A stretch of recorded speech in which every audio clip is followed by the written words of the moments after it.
Hello and welcome back to all round teaching. आज की class में हम एक इंग्लिश प्रैक्टिस सेट डिस्कस करने जा रहे हैं जो कि हर एक कॉम्पिटिटिव एग्ज़ाम के लिए बहुत ही ज़्यादा इंपॉर्टेंट है। स्पेशली अगर हम अपकमिंग जेके एसएसबी एग्ज़ाम्स की बात करें तो इंग्लिश जो है हर एक कॉम्पिटिटिव एग्ज़ाम के सिलेबस में रहता ही रहता है। और इस वाले प्रैक्टिस सेट में हमने इंग्लिश के कुछ बहुत ही ज़्यादा इंपॉर्टेंट टॉपिक्स जो है उनको हम कवर करेंगे, उनसे हम क्वेश्चंस करने की कोशिश करेंगे और उनको सीखेंगे भी कि how to solve the different kinds of questions out of English segment.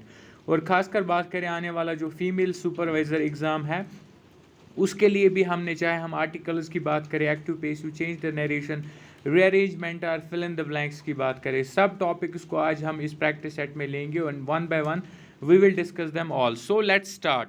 अगर हम सबसे पहले देखिए जो क्वेश्चन नंबर 126 टू 30 यानी क्वेश्चन नंबर 4 to 5 हमने लिया है, वो है pick out the most effective word from the given words to fill in the blanks to make the sentence meaningfully complete. That mean इसके पहले जो 4-5 क्वेश्चन है ये हमें फिल इन द ब्लैंक्स है, to use the appropriate word to fill in the blank.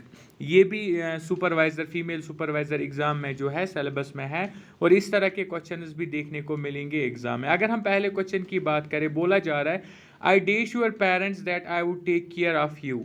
मैंने आपके parents के साथ क्या किया है कि मैं आपका ख्याल रखूँगा। यहाँ पे सैड लिखा है, अलर्टेड लिखा है, फोर्सड लिखा है, प्रॉमिस्ड लिखा है, आस्क्ड लिखा है। सो हम अगर किसी के पेरेंट्स को बोलेंगे कि हम आपके बेटे का ख्याल रखेंगे तो हम उसके साथ क्या कर रहे हैं। This is what we have to use here and the correct word is promised. Option number 4 is the right answer, promised. I promised to your parents that I would take care of you. So this was question number 1. अगर हम next question that's 127 question की बात करें यानी question number 2 की बात करें आज के इस सेशन में, तो क्वेश्चन नंबर 2 क्या है? The seating arrangement makes it difficult for the students to dash from each other. Seating arrangement ऐसा बनाया गया है कि स्टूडेंट्स एक दूसरे के ऊपर से क्या नहीं कर सकते, तो सीधी सी बात है कॉपी नहीं कर सकते। सो option number 1 is the right answer, copy इसका सही जवाब बनेगा। नेक्स्ट क्वेश्चन जो हमारे पास है वो क्वेश्चन है computers are useless dash you know how to use them. Computers तब तक यूजलेस है जब तक आपको उन्हें चलाना नहीं आता। That means the right answer here would be unless.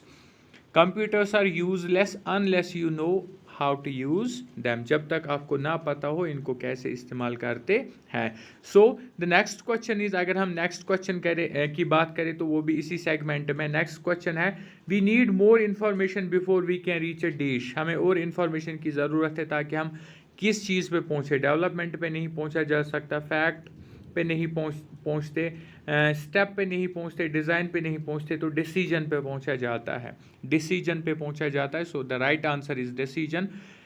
इस क्वेश्चन का जो सही जवाब है वो बनेगा डिसीजन। नाउ इसके बाद एक और इम्पॉर्टेंट टॉपिक जो एसएसबी के अपकमिंग एग्जाम्स में देखने को हमें मिलेगा वो है रीअरेंजमेंट ऑफ सेंटेंसेस। यानी करना क्या है, rearrange the following 6 sentences in the proper sequence ABCD to form a meaningful paragraph, then answer the question. यहाँ पे कुछ सेंटेंसेस दिए गए हैं ABCD-E-F, हमें इन्हें रीअरेंज करना है एक पैराग्राफ में और उसके बाद क्वेश्चंस का आंसर देना है। हमें करना क्या है, सीधे इनको रीअरेंज करना, आंसर जो है क्वेश्चंस का अपने आप निकल के आएगा। अगर आप सबसे पहले देखो, जैसे कि मैंने बोला है, व्हेन से जो है कभी भी कोई पैराग्राफ स्टार्ट नहीं होता, कोई सेंटेंस नहीं स्टार्ट होता। सो अगर हम इसके बाद की बात करें तो one day A rich merchant's house was robbed, ये आ सकता है, वन इस तरह से सेंटेंस स्टार्ट हो सकता है। और एक देखे इन दिस वे, किस वे में ये पता ही नहीं है तो यहाँ से स्टार्ट नहीं होगा। ही अप्रोच्ड, कौन वो गया किसी के पास, ये ही कौन है ये भी हमें नहीं पता तो यहाँ से भी शुरू नहीं होगा। The priest gave them each A stick of equal, priest ने हर एक को स्टिक दी इक्वल लेंथ की, हर एक को दी, किसको दी वो हमें नहीं पता, दैट मीन्स एफ से भी शुरू नहीं कर सकते। और इस तरह से अगर हम देखें तो सेंटेंस जो है सीधे सीधे पता चल रहा है हमें सी से शुरू होगा, C would be the first sentence of this paragraph. One day rich merchant's house was robbed and he suspected one of his servants. एक दिन एक रिच मर्चेंट का जो हाउस है वो लूटा किसी ने और उसने जो है उसको अपने सर्वेंट्स पे शक था। तो इसके बाद क्या होगा, अब उसको शक है तो वो क्या करेगा, he approached the wise priest in the village and asked for help on the matter, और वो गया एक गांव के एक बहुत ही चालाक प्रीस्ट के पास और उससे मदद लेने की कोशिश की। दैट मीन्स ई जो है दूसरे नंबर पे आएगा, सी पहले पे और ई जो है दूसरे पे आएगा। इसके बाद अगर हम देखें इसके बाद देखिए तो जब वो प्रीस्ट के पास गया तो इसके बाद प्रीस्ट क्या करेगा, when the priest questioned each of the servants they denied, means कि सर्वेंट से फिर पूछताछ की इस प्रीस्ट ने, लेकिन उन्होंने डिनाई किया कि हमने चोरी नहीं की। बी जो है तीसरे नंबर पे आएगा, दैट मीन्स बी जो है तीसरे नंबर पे आएगा। नाउ इसके बाद अगर हम चौथा सेंटेंस देखें, इसके बाद क्या होगा कहानी में, इसके बाद क्या होगा वो हमें पता होना चाहिए, यानी कि थोड़ा उसका आइडिया होना चाहिए ताकि हम नेक्स्ट सेंटेंस इसमें से फाइंड आउट कर सके। तो आगे क्या होता है, द प्रीस्ट देन, जब इन्होंने डिनाई किया तो प्रीस्ट क्या करेगा, प्रीस्ट ने सबको यहाँ पे दिया एक स्टिक इक्वल लेंथ की और बोला that the stick of the, जो जिसने चोरी की है उसकी जो स्टिक है छड़ी है वो 2 इंच कम हो जाएगी नेक्स्ट मॉर्निंग तक। तो ऐप जो है चौथे नंबर पे आएगा। इसके बाद अगर हम देखें नेक्स्ट वन जो है, इसके बाद नेक्स्ट डे और अगले दिन क्या होता है, प्रीस्ट डिस्कवर करता है कि एक सर्वेंट ने अपनी स्टिक को 2 इंच काटा है, इस डर से कि कहीं ये 2 इंच ग्रो ना हो जाए और मैं फंस जाऊं। तो इस तरह से जो है नेक्स्ट ए आएगा 5th नंबर पे। और इसके बाद अगर हम देखें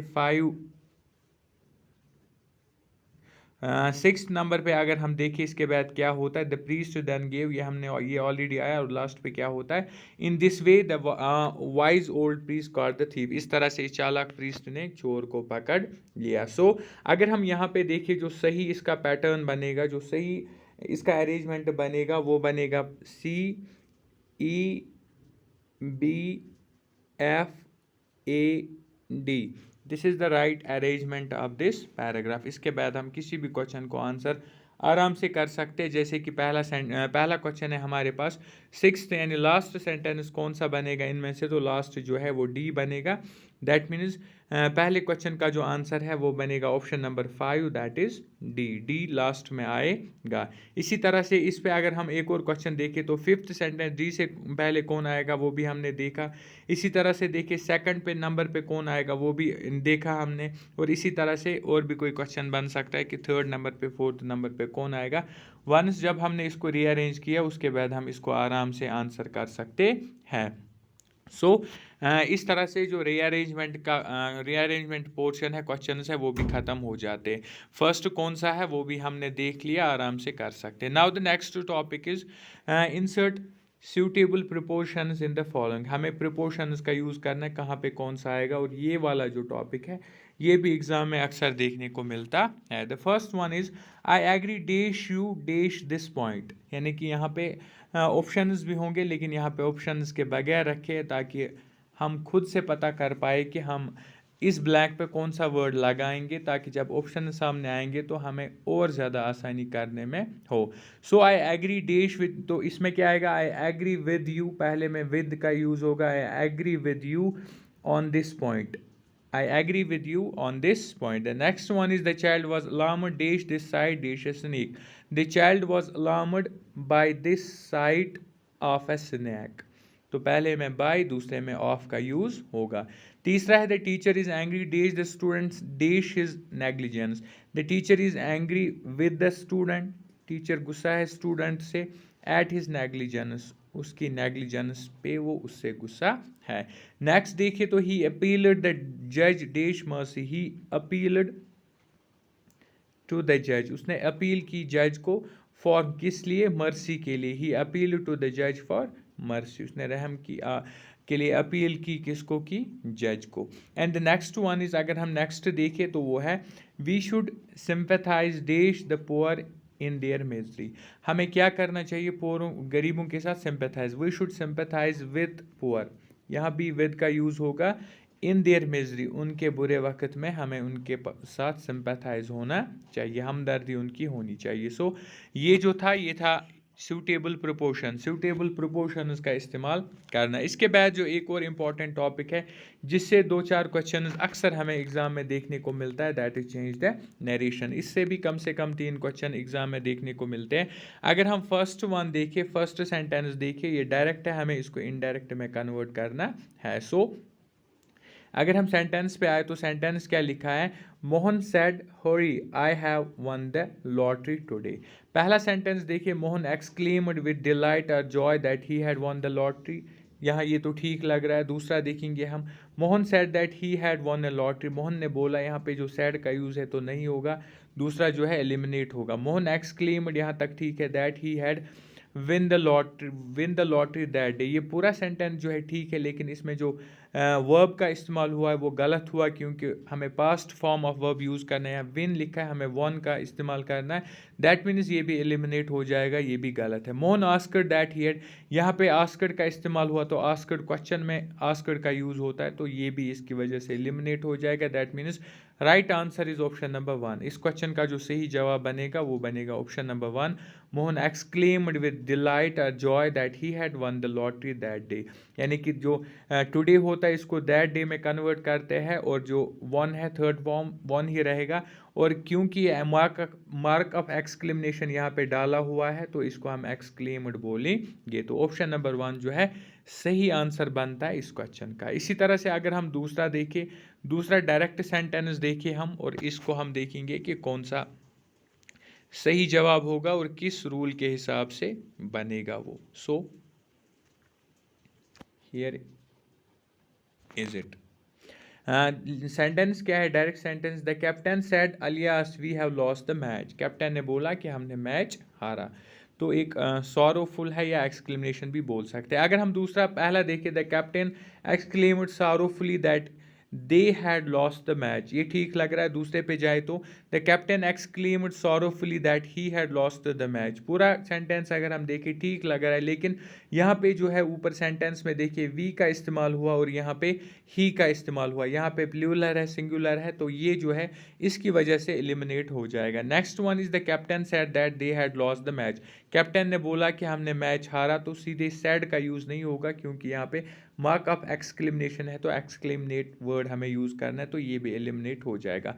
third one is the captain exclaimed sorrowfully that they had lost the match. ये भी ठीक लग रहा है, एक्सक्लेमेट का यूज़ हुआ है, दे का यूज़ हुआ है, लेकिन अगर हम आगे देखिए यहाँ पे लॉस का यूज़ हुआ है, जो कि सही नहीं है, क्योंकि हमें थर्ड फॉर्म यूज़ करना है यहाँ पे, तो वो जो है लॉस्ट बनेगा, ना कि लॉस। तो इसकी वजह से ये भी एलिमिनेट हो जाएगा, और सही आंसर जो बनेगा वो बनेगा option number A, the captain exclaimed sorrowfully that they had lost the match. This is the right answer of question number 2। इसके बाद देखिए हम क्वेश्चन नंबर 3 पे आ जाए, तो क्वेश्चन नंबर 3 जो हमारे पास है नरेशन का, वो इस तरह से है, we cried out bravo an excellent kick. किसी ने किक मारी तो हमने उसकी शाबाशी की। अगर हम पहले दूसरा देखिए, we said him that it was an ex, हमने उसको बोला कि एक्सलेंट किक थी। यहाँ पे जो है सैड नहीं यूज़ होगा, फिर से मार्क ऑफ एक्सक्लेमेशन है, और उसको बोला, ये भी ठीक नहीं है, तो ये एलिमिनेट हो जाएगा। We applauded him calling out that it is an excellent kick, हमने उसको अपलॉड किया ये बोल के कि आपने बहुत अच्छी किक मारी। यहाँ पे अगर हम देखें जो यूज़ हुआ है वो इज़ का हुआ है, इज़ जो है प्रेजेंट टेंस में आता है, और यहाँ पे हमें इसको थर्ड फॉर्म में कन्वर्ट करना होता है, तो इज़ की वजह से ये ऑप्शन भी एलिमिनेट हो जाएगा। डी पार्ट जो है, we asked him that it was an excellent kick, हमने उससे पूछा, हम उसको बता रहे, उससे पूछ नहीं रहे, तो आस्क्ड यहाँ पे नहीं आएगा, इसकी वजह से ये वाला ऑप्शन भी एलिमिनेट हो जाएगा। दैट मीन्स जो सही आंसर इसका बनेगा वो बनेगा once again option number A, that's we applauded him calling out that it was an excellent kick, हमने उसको अपलॉड किया ये बोल के कि बहुत अच्छी किक आपने मारी। सो this was answer of question number 3। इसके बाद क्वेश्चन नंबर 4 आए, फिर से चेंज द नरेशन में से ये वाला क्वेश्चन भी है, बहुत ही ज़्यादा इंपॉर्टेंट टॉपिक है। अगर इसकी बात करें, the beggar said may you live long good man, beggar ने किसी को विश किया कि आपकी उम्र लंबी हो, और गुड मैन साथ में बोला, मार्क ऑफ एक्सक्लेमेशन इसमें भी है। अगर हम देखिए पहला सेंटेंस, the beggar called him a good man and wished that he might live long, यहाँ तक तो ठीक लग रहा है। आगे देखते, the beggar said to him that he may live long. अगर हम यहाँ की बात करें, जो मे है, मे हमेशा इनडायरेक्ट में जो है माइट में कन्वर्ट होता है, लेकिन यहाँ पे नहीं हुआ है, तो ये वाला ऑप्शन रॉन्ग हो जाएगा। The beggar called him a good man and wish that he may live long, यहाँ पे फिर से मे का और विश का यूज़ हुआ है। फर्स्ट फॉर्म दोनों को थर्ड फॉर्म में कन्वर्ट करना है हमें, तो ये वाला ऑप्शन भी एलिमिनेट हो जाएगा। ऑप्शन डी है the beggar wished him long life and said him a good man, beggar ने उसको लॉन्ग लाइफ की विश की और उसको बोला कि आप अच्छे आदमी हो। तो ये जो है इस तरह से सेंटेंस इनडायरेक्ट में नहीं बनता है, सीधे सीधे सैड जो है पहले लाना होता है अगर यूज़ भी करेंगे। तो इस तरह से जो इस क्वेश्चन का सही जवाब बनेगा, सही इनडायरेक्ट बनेगा, वो बनेगा the beggar called him, beggar ने उसको गुड मैन बोला और विश किया that he might live long, make might में कन्वर्ट होगा, विश विशड में कन्वर्ट होगा, जो कि रूल है। और ये रूल ऑप्शन नंबर ए में पूरा फॉलो हुआ है। दैट मीन्स इस क्वेश्चन का जो सही आंसर बनेगा वो बनेगा option number A. So option number A is the right answer. इसके बाद नेक्स्ट की बात करें तो लास्ट वन है चेंज द नरेशन का, और लास्ट सेंटेंस है हमारे पास his father said oh I am undone. अगर हम इसकी बात करें, ये फिर से मार्क ऑफ एक्सक्लेमेशन है, तो एक्सक्लेम्ड आएगा his father exclaimed with sorrow, क्योंकि सॉरो की फीलिंग आ रही है यहाँ पे, और regret that he was undone. तो जो एम है ये पास्ट फॉर्म में कन्वर्ट होगा वॉज में, तो सही है ये। His father sad that he was undone, यहाँ पे जो है सैड नहीं आएगा, एक्सक्लेम्ड आएगा, ये ऑप्शन एलिमिनेट हो जाएगा। His father exclaimed with sorrow that he is undone, is का यूज़ नहीं होगा, वॉज का यूज़ होगा पास्ट फॉर्म, दैट मीन्स ये भी एलिमिनेट हो जाएगा। His father was said and undone, तो सीधे हम नहीं बोल सकते, जब हम इनडायरेक्ट में इसको कन्वर्ट करेंगे। तो इस तरह से क्लियरली पता चला ऑप्शन नंबर ए जो है वो सही आंसर है। His father exclaimed with sorrow और regret that he was undone, अगर वहाँ पे सॉरो होगा तो वो भी सही है, अगर रिग्रेट होगा तो वो भी सही है। दैट्स वाई यहाँ पे इसको मैंने ब्रैकेट में प्लेस किया है। सो this was the topic change the narration. इसके बाद एक और इम्पॉर्टेंट टॉपिक जो एग्ज़ाम में अक्सर देखने को मिलता है और आता ही आता है, वो है आर्टिकल्स। इसमें भी दो तीन जो है फिल इन द ब्लैंक से 2-3 मार्क्स बनते हैं हर एक एग्ज़ाम में। आर्टिकल्स की बात करें तो सीधे सीधे बोला जा रहा है sun rises dash east and sets dash, ये यूनिवर्सल फैक्ट है और इसमें हमेशा जो वर्ड्स होते हैं वही यूज़ होते हैं, चेंज नहीं होते। The sun rises in the east and sets in the west, दोनों ब्लैंक्स में द का यूज़ होगा। Milk is sold by the litre, silk is sold by the metre, दोनों में द का इस्तेमाल होगा, क्योंकि जब भी हम किसी मेजरिंग यूनिट की बात करते हो तो उस केस में भी द का यूज़ होता है, जो कि आर्टिकल के एक रूल है। Everest is dash highest peak of the Himalayas, और जो हाइस्ट है ये सुपरलेटिव फॉर्म है, और सुपरलेटिव के साथ जो है आपको याद रखना है, जो भी सुपरलेटिव डिग्री है उनके साथ हमेशा द का यूज़ होता है, जैसे कि टॉलेस्ट, हाइस्ट, शॉर्टेस्ट, स्मॉलेस्ट, इनके साथ हमेशा द का यूज़ होता है। Camel dash is dash ship of desert, ये भी एक यूनिवर्सल फैक्ट है, और यूनिवर्सल फैक्ट में हमेशा टर्म्स जो है वर्ड्स जो है सेम रहते हैं। Camel is the ship of the desert, इस तरह से आर्टिकल का यूज़ होगा। फिफ्थ वन देखिए तो फिफ्थ वन है dash you go dash cooler it is, ये भी एक यूनिवर्सल फैक्ट है, जो इसमें वर्ड्स होते हैं उन्हीं को डालना है, चेंज नहीं कर सकते हम इसको, सीधे सीधे आएगा the higher you go the cooler it, इस दोनों में जो है द का यूज़ करेंगे हम आर्टिकल्स की बात करें तो। नेक्स्ट देखिए आर्टिकल्स में से ही नेक्स्ट टॉपिक जो है I saw dash bear dash elephant and dash owl in dash forest. I saw मैंने एक बालू देखा, आयसा बियर एलिफेंट के साथ, क्योंकि ई पहले है, वॉवल साउंड है, तो वॉवल साउंड से पहले जो है हमेशा एन का यूज़ होता है। That means I saw bear an elephant, same फिर से वॉवल साउंड है तो फिर से एन का यूज़ होगा, I saw bear an elephant and an owl in the forest, क्योंकि फॉरेस्ट यहाँ पे पर्टिकुलर बनेगा तो द का यूज़ होगा। इसके बाद देखिए seventh one the girl is wiser dash two, दोनों में से गर्ल जो है ज़्यादा चालाक है, तो कंपैरिजन में भी द का यूज़ होता है। The girl is wiser of the two, दोनों में से जो गर्ल है वो ज़्यादा वाइजर है, चालाक है। गंगा डेश, जो भी सेक्रेड प्लेसेस होते हैं, जो भी रिवर्स होते हैं या माउंटेन्स होते हैं या फेमस प्लेसेस मॉन्यूमेंट्स होते हैं, उनके साथ हमेशा द का यूज़ होता है। तो यहाँ पे भी Ganges is the sacred river of the Hindus, the का यूज़ फिर से होगा। Two of days trade seldom agree, two of the trade seldom agree, यहाँ पे भी द का इस्तेमाल होगा, क्योंकि यूनिवर्सल फैक्ट है और वर्ड जो है चेंज नहीं होंगे। इसके बाद the last one is he is dash Newton of the, जब भी कोई किसी फेमस पर्सनालिटी की बात हो उसके सामने भी हम द का यूज़ करते हैं, that means he is the Newton of today, यहाँ भी द का इस्तेमाल होगा। सो आर्टिकल्स में से हमने कुछ 10-15 ब्लैंक्स लिए थे और ये बहुत ज़्यादा इंपॉर्टेंट है, इन्हीं में से आने वाले एग्जामों में आपको कोई ना कोई दिखेगा। इसके बाद एक और इम्पॉर्टेंट टॉपिक जो एग्जाम्स में अक्सर देखने को मिलता है वो है एक्टिव पेसिव, या जिसको हम बोलते हैं चेंज द वॉइस। एग्जाम में एक्टिव पेसिव आ सकता है लिख के या चेंज द वॉइस, तो this is one and the same thing. इस तरह से वहाँ पे सेंटेंस आएगा दे लॉफ्ड एट यू, ये एक्टिव वॉइस है, हमें इसको पैसिव वॉइस में कन्वर्ट करना है, दे लॉफ्ड एट यू। अगर हम देखिए you are laughed at them, ठीक लग रहा है। They laughed by you, by यहाँ पे इस तरह से यूज़ नहीं होगा, गलत। You are laughed by them, you are laughed by them, यानी कि यहाँ पे मिसिंग है, एट का यूज़ होगा बीच में, तो ये भी एलिमिनेट हो जाएगा। यू वाज बीइंग, और यहाँ पे बीइंग का इस्तेमाल नहीं होगा, बीइंग जो है कंटिन्यूस फॉर्म में यूज़ होता है, वाज के साथ नहीं होगा। So this will also eliminate. तो सही आंसर जो बनेगा इसका वो बनेगा option number 1। They laughed at you का पेशु बनेगा you are laughed at by them, option number 1 is the right answer. Now इसके बाद अगर हम दूसरा देखें सेंटेंस 2 एक्टिव पेसिव में से, तो वो है they have arrived at a decision. They have arrived at a decision को हम देखें, अगर हम सबसे पहले नीचे से ही आते हैं, हम डी देखिए, हम a decision has been arrived by them, decision has been नहीं होगा, ये पास्ट पार्टिसिपल में यूज़ होता है। A decision have arrived by them, have का यूज़ नहीं होगा पास्ट फॉर्म, क्योंकि जब भी हम पेसिव वॉइस बनाते हो तो हमें third form of verb use करनी होती है हमेशा, तो यहाँ पे हैव का यूज़ नहीं होगा। They had arrived at a decision, वो एक डिसीजन पे पहुँच गए, तो इस तरह से भी नहीं होगा, क्योंकि जब हम पेसिव वॉइस बनाते हो तो हमें बाय यूज़ करना होता है last.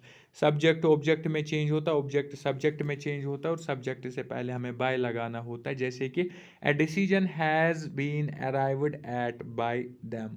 Option number A is the right answer. Now moving to question number 3, we talked to him, हमने उसके साथ बात की। He was talked to by us, सही है। He is talked by us नहीं होगा, क्योंकि टू का यूज़ बीच में होगा, तो रॉन्ग है। He was talk to us, talk नहीं होगा, टॉकड बनेगा, तो ये भी एलिमिनेट हो जाएगा। He had been talked at by us, had भी नहीं होगा, क्योंकि ये पास पार्टिसिपल में यूज़ होता है, तो ये एलिमिनेट हो जाएगा। Option number 1 is once again the right answer. We talked to him का पेशिव बनेगा he was talked to by us. And the next question is they made him king, यहाँ पे जो है हिम ऑब्जेक्ट यूज हुआ है, that's why इसको मैंने ब्रैकेट में लिख के रखा। दे मेड हिम किंग, जो हिम है ये ऑब्जेक्ट यूज हुआ, तो इसका सेंटेंस जो बनेगा he was made king by them, उसको बादशाह बनाया गया उनके द्वारा, तो ये सही है। He is made king by them, he is made, is नहीं होगा, वॉज आएगा तो एलिमिनेट हो जाएगा। He had been made king by them, फिर से पास्ट पार्टिसिपल यूज नहीं होगा तो एलिमिनेट होगा। ही वॉज किंग, वो बादशाह था, तो ये पेसिव वॉइस नहीं है, ये सीधे एक्टिव वॉइस है, तो ये भी रॉन्ग है, एलिमिनेट हो जाएगा। सो इसका सही आंसर जो बनेगा वो बनेगा he was made king by them, इसका सही आंसर बनेगा ऑप्शन नंबर 1। और यहाँ पे आपको एक चीज़ याद रखनी है, जो ऑब्जेक्ट होता है, ऑब्जेक्ट अलग होता है और ऑब्जेक्टिव कॉम्प्लीमेंट अलग होता है, इस चीज़ का ख्याल रखना है, क्योंकि जब subject of the verb in the passive voice होता है, यानी सब्जेक्ट जो है वो ऑब्जेक्ट में चेंज होता है और ऑब्जेक्ट सब्जेक्ट में चेंज होता है, लेकिन जो ऑब्जेक्ट होता है वो ऑब्जेक्टिव कॉम्प्लीमेंट नहीं होता है, ये चीज़ आपको याद रखनी है। कॉम्प्लीमेंट अगर होगा तो वो ऑब्जेक्ट नहीं है। सो this was the last question of today's session. Active passive में से लास्ट टॉपिक था हमारा, एक्टिव पेसिव का लास्ट क्वेश्चन था। इसके बाद अगर हम देखें तो वो है choose the correct alternative given in the brackets. हमें सही वर्ड, एप्रोप्रिएट वर्ड को यूज करना है ब्लैंक में से, तो इस सेंटेंस को करेक्ट बनाना हमें मीनिंगफुली एंड ग्रामेटिकली। इस तरह के क्वेश्चंस भी अक्सर एग्जाम में देखने को मिलते हैं और आते ही आते 2-3 मार्क्स यहाँ से भी बनते हैं। We don't think we dash reach in time, हमें नहीं लगता कि हम टाइम पे पहुंचेंगे। We don't think we shall, we should, we can reach in time, तो कौन सा आएगा? जब हमें पॉसिबिलिटी पे जाना हो कि we don't think we dash reach in time, हमें नहीं लगता कि हम टाइम पे पहुंचेंगे, तो पॉसिबिलिटी में हम कैन का यूज़ करते हैं। जब पॉसिबिलिटी हो कि लग रहा हो नहीं पहुंचेंगे पहुंचेंगे, तो तब कैन जो है ये पॉसिबिलिटी दिखाता है इनफैक्ट। सो इसका जो सही आंसर बनेगा वो बनेगा we don't think we can reach in time. The next one is dash we help you, यहाँ पे लिखा है शैल, विल, वुड, क्या हम आपकी हेल्प कर सकते हैं? Shall we help you, will you will we help you, would we help you, तो सही आंसर जो बनेगा शैल बनेगा। फ्यूचर में हम शैल और विल का यूज़ करते हैं, लेकिन जहाँ पे पॉसिबिलिटी हो वहाँ पे शैल का यूज़ करते हो, जहाँ पे डिटर्मिनेशन स्ट्रांग हो वहाँ पे विल का यूज़ होता है। तो यहाँ पे जो है शैल का इस्तेमाल होगा और शैल सही जवाब बनेगा। शैल वी हेल्प यू, क्या हम आपकी मदद कर सकते हैं। थर्ड है dash you help me with money, क्या आप मुझे कुछ पैसे दे सकते हो, ऐसे भी हम इसको बोल सकते हैं। Shall you help me, should you help me या would you help me with money, तो यहाँ पे जो है शैल का यूज़ नहीं होगा, शुड का नहीं होगा, वुड का यूज़ होगा। वुड यू हेल्प मी, क्या आप मेरी हेल्प करोगे, थोड़े से पैसे मुझे दोगे। This is how we will correct this sentence. You dash clear off your debts, आपको अपना कर्जा चुकाना चाहिए। You should clear off your debts, you would clear off your debts, you ought clear you, अगर ऑट यहाँ पे ought के साथ टू होना चाहिए तो सही बनता, तो ऑट जो है एलिमिनेट हो जाएगा। यू डैश वुड के आपको अपने डेट्स जो है आपको कर्जा देना है, तो ये देना नहीं है देना चाहिए, वुड जो है एलिमिनेट होगा, तो सही आंसर जो बनेगा वो बनेगा should. You should clear off your debts, आपको अपना कर्जा जो है वो क्लियर करना चाहिए। So this was question number 4। इसके बाद अगर हम देखें क्वेश्चन नंबर 5, 6 एंड 7, तो you dash to clear off your debts already discuss किया। Dash you show me the way to the, क्या आप मुझे रास्ता दिखा सकते हैं शहर की तरफ।